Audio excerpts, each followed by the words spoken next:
ಇದು ಕೂಡ ಹಾದು ಹೋಗುತ್ತದೆ. ಒಂದು ದಿನ ಒಬ್ಬ ವಿದ್ಯಾರ್ಥಿಯು ತನ್ನ ಯಜಮಾನನ ಬಳಿಗೆ ಬಂದು ಹೇಳಿದನು, ಮಾಸ್ಟರ್, ನಾನು ಎಲ್ಲವನ್ನೂ ಕಳೆದುಕೊಂಡಿದ್ದೇನೆ ಎಂದು ನನಗೆ ಅನಿಸುತ್ತದೆ. ನಾನು ಶೋಚನೀಯ. ನಾನು ಏನು ಮಾಡಬೇಕು? ವಿದ್ಯಾರ್ಥಿಯು ತೊಂದರೆಗೀಡಾಗಿ ಕಾಣಿಸುತ್ತಾನೆ. ಯಜಮಾನನೊಂದಿಗೆ ಕುಳಿತಿದ್ದಾನೆ.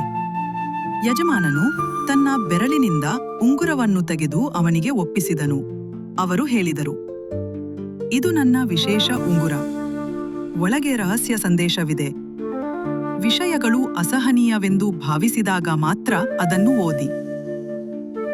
ದಿನಗಳು ಕಳೆದವು. ಜೀವನ ಕೆಟ್ಟದಾಯಿತು. ವಿದ್ಯಾರ್ಥಿಯು ಅಂತಿಮವಾಗಿ ಉಂಗುರವನ್ನು ತೆರೆದು ಸಂದೇಶವನ್ನು ಓದಿದನು. ಇದು ಕೂಡ ಹಾದು ಹೋಗುತ್ತದೆ. ವರ್ಷಗಳ ನಂತರ ವಿದ್ಯಾರ್ಥಿಯು ಉತ್ತಮ ಯಶಸ್ಸನ್ನು ಕಂಡುಕೊಂಡನು. ಸಂಪತ್ತು, ಖ್ಯಾತಿ, ಶಾಂತಿ. ಒಂದು ದಿನ ಅವನು ಮತ್ತೆ ಉಂಗುರವನ್ನು ನೋಡಿದನು ಮತ್ತು ಅದೇ ಪದಗಳನ್ನು ಓದಿ.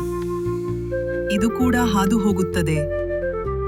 ಏನೂ ಶಾಶ್ವತವಲ್ಲ, ದುಃಖವಲ್ಲ, ಸಂತೋಷವಲ್ಲ, ಉಸಿರಾಡಿ.